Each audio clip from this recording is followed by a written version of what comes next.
Well, you guys, after waiting and waiting and waiting, tomorrow, June the 17th, 2025, the Snowfall update, which is free for all players, along with a ski ridge out of Alberta, Canada, the Great One Mule Deer, which is also free for all players, and much more is coming to the Hunter Call of the Wild. And after a very, very long week of waiting, I finally have the patch notes to share with you guys absolutely everything that's going to be coming with this update, from the new map, to the bugs that are being fixed, to new little Easter eggs that are being added to the game that you might not know about with the new update.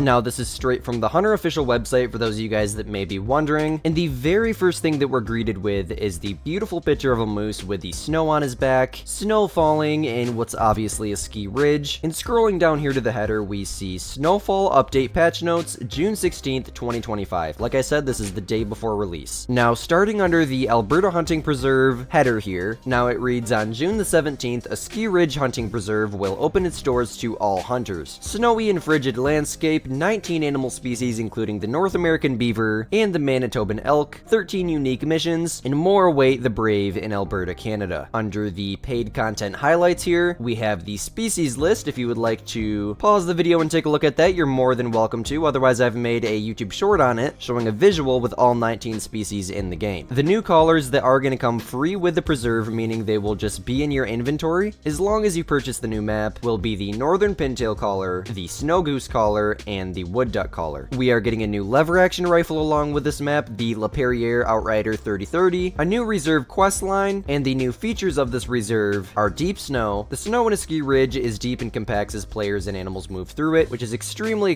unique, and I am so excited to be able to try that out. Note that this graphical feature is only available on PC. You have to go to settings, then you go to visual, then you click snow deformation on. It's enabled by default for Xbox Series and PlayStation 5 consoles, and unfortunately this feature is just not available on Xbox One and PS4. Now on to the Snowfall update. This update will be releasing automatically for free for all players, and all you need to do to get it is to simply update your game. Under new content and improvements, you can see we have a new Great One. The Great One Mule Deer is available to hunt. Mule Deer populations in Parque, Rancho, and Silveridge Peaks are going to get reset. We already kind of figured that, and then we have a new beautiful picture of the Mule Deer Great One here. Oh my goodness, you guys. That thing is insane looking, and we quite obviously have a different Great One fur here as well, so I think that is really the only pointer towards the fact that we're 100% going to be getting Mule Deer Great One furs that I really needed. Doesn't it look amazing? The stripes, I mean, the gray in the front, the rack is just so beautiful. And then also, guys, guess what just got put into my Discord server? Another picture of the upcoming Mule Deer Great One, and this one has a different fur type, which looks absolutely amazing, and the same rack that we've seen in the kind of preview trailer. And holy crap, this thing,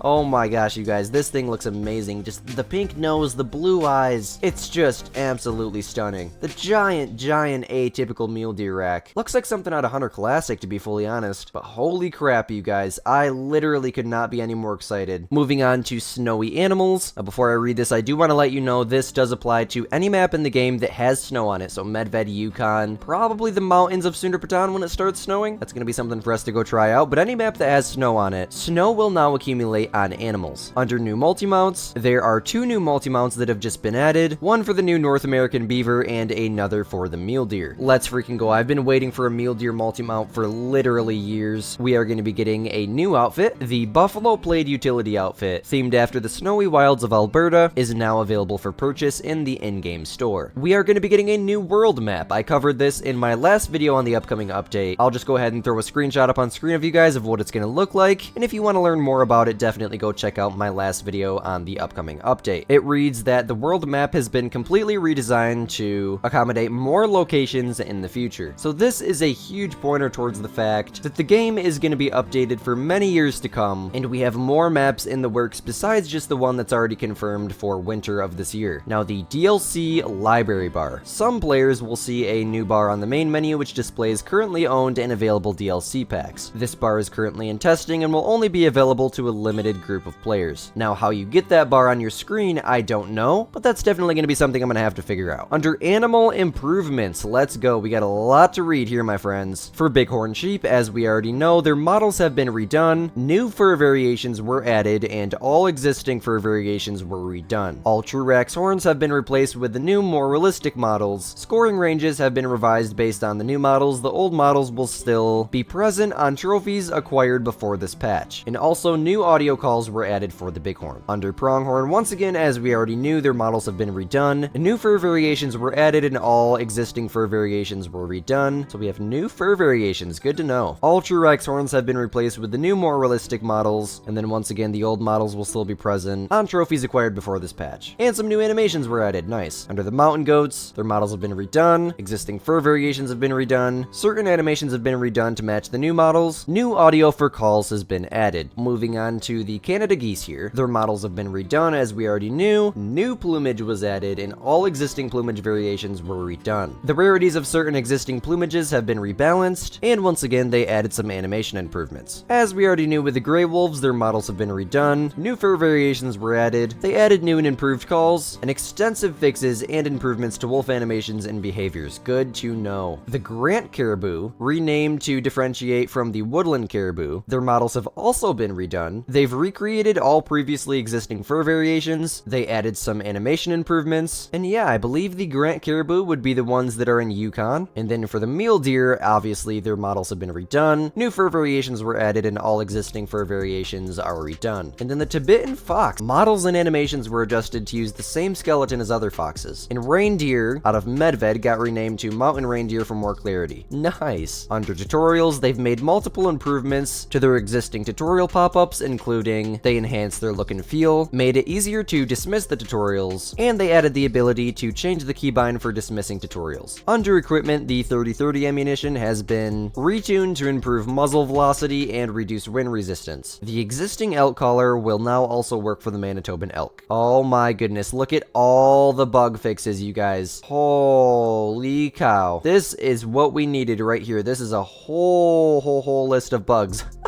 So under animals, we're gonna see a fix with an issue where the front legs of various deer species would move more awkwardly when executing various animations was fixed. We've addressed an animation issue when the mule deer are grooming themselves. The Himalayan tar on Tearoa and black-tailed deer on Layton will now correctly make audible calls. Didn't even know about that one. We fixed an issue with the Tibetan fox warning calls. An issue with the idle animation of various deer got fixed. The tibia of various ground birds will now be labeled correctly. Fixed several issues with black bear paws, addressed several issues, and added some significant improvements to black bear animations. Animals will no longer rotate unnaturally when they stop moving. That was always very terrifying. An issue where the antlers of various deer species could be slightly out of sync when the animal was in motion was fixed. They've adjusted the alignment of moose spines. Neck bone issues on mallards got resolved. Fixed an issue with animal ragdolls that can make animals move awkwardly after being shot while idle. Black bears will now perform their mating calls as expected, and I've heard from the creators in early access they are terrifying sounding.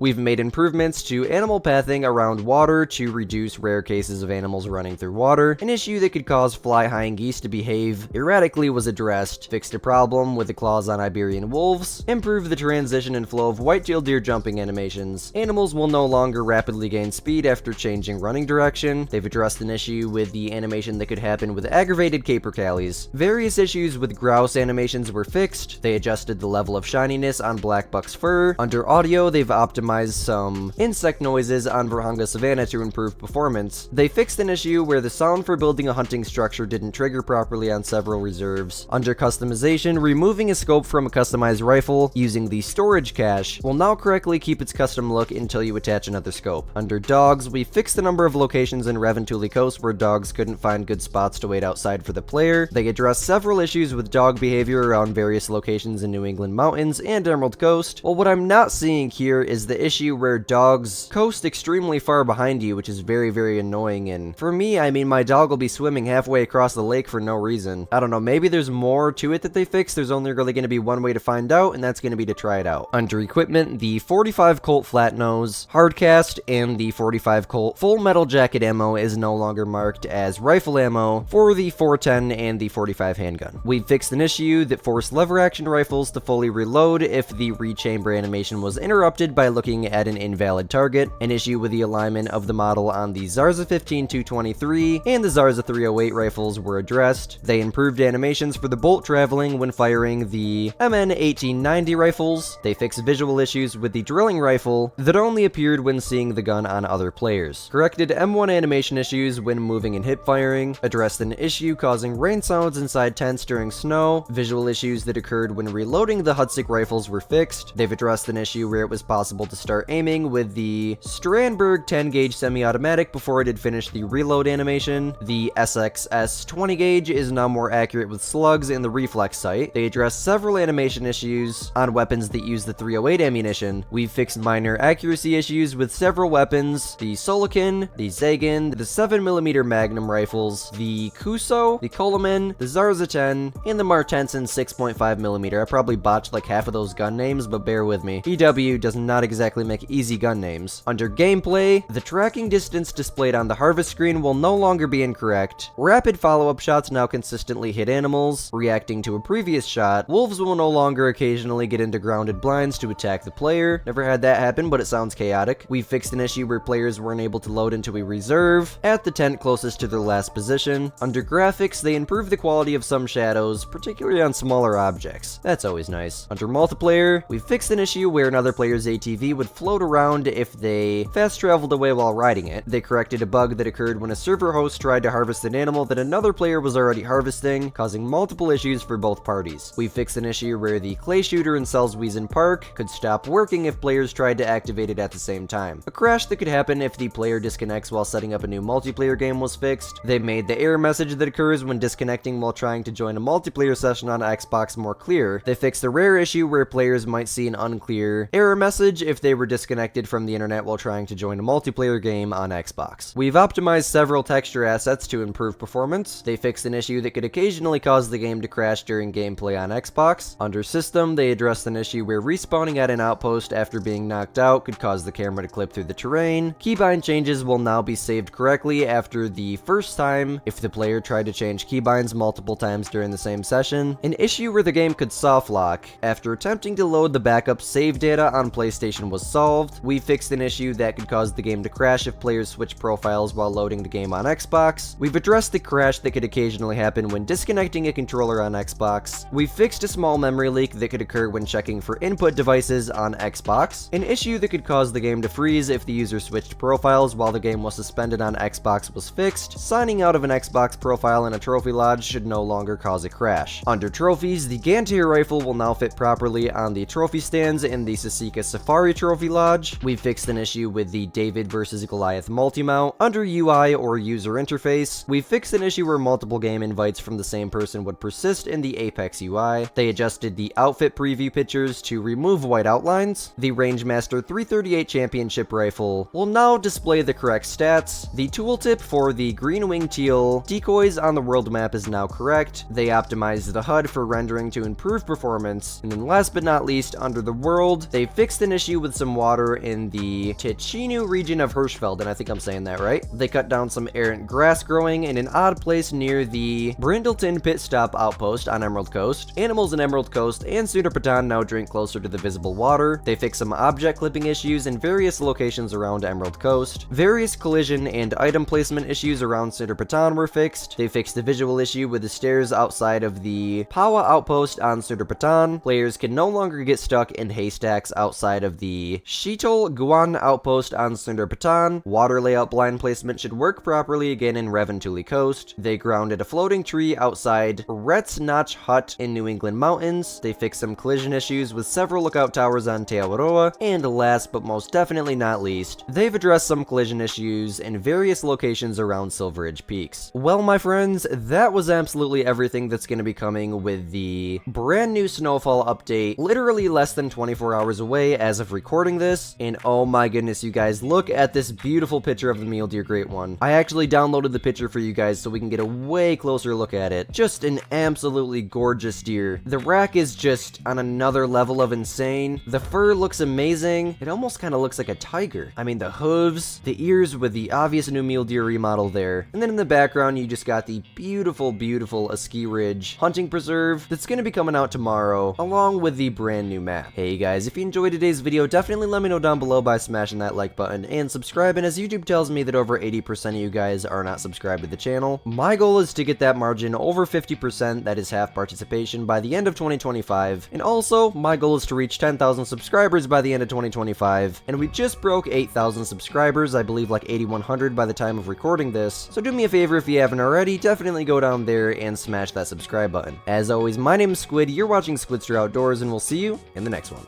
Peace.